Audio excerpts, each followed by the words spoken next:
சில பேருக்கு இந்த வார்த்தை வித்தியாசம் தெரியாது. சீரியஸா இருக்கிறதுக்கும் சின்சியரா இருக்கிறதுக்கும் வித்தியாசம் இருக்குது. வாழ்க்கை எப்பவுமே சீரியஸா இருக்கக்கூடாது. வாழ்க்கையில எப்பொழுதுமே சீரியஸா இருக்கக்கூடாது, சீரியஸா இருக்கக்கூடாது.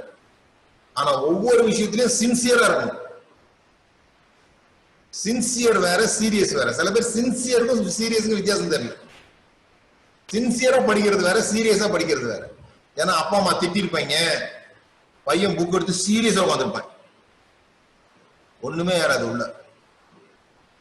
ஆனா சின்சியரா படிக்கிறது இருக்கு பாருங்க, அது உள்ள எல்லாத்தையும் ஏத்தும். எதை செஞ்சாலும் அப்படிதான். சீரியஸா நீங்க செய்ய வேண்டியதில்லை. சில பேருக்கு புரியல, சின்சியரா இருக்கிறது தான் சீரியஸ் ஆகிடுவாங்க.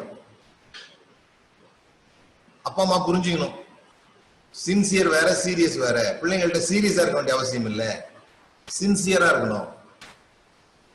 வேலையிலும் அப்படிதான், சீரியஸா இருக்க வேண்டியது இல்லை, சின்சியரா இருக்கணும்.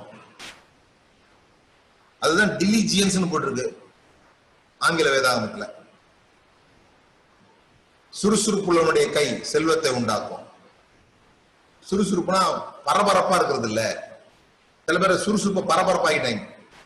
சின்சியரா இருக்கிறது, எதை நீங்க செய்றீங்களோ அதற்கு முழு கவனம் கொடுத்து, அந்த முழு கவனமும் அந்த செயல்ல மட்டுமே இருக்க மாதிரி செய்து, அதை செய்யும் பொழுது பக்கத்துல டைமண்ட் கடந்தா கூட அதை கவனிக்காம இதுலயே கவனமா இருக்கிறது, அது பல மடங்கு டைமண்ட் உங்களுக்கு திருப்பி கொடுக்கும். இப்ப நீங்க ஒரு வேலை செஞ்சுட்டு இருக்கீங்க, அந்த நேரத்துல பக்கத்துல ஒரு டைமண்ட் வந்து விழுது, நீங்க அதை கூட விட்டுறீங்க.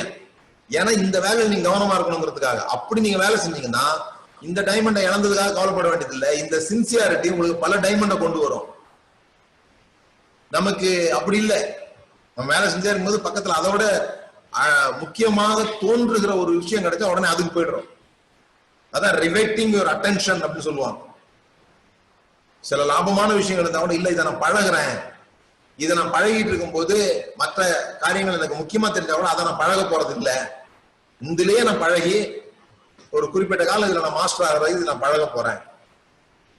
அப்படிப்பட்டவங்க தான் மேன்மை அடைகிறாங்க.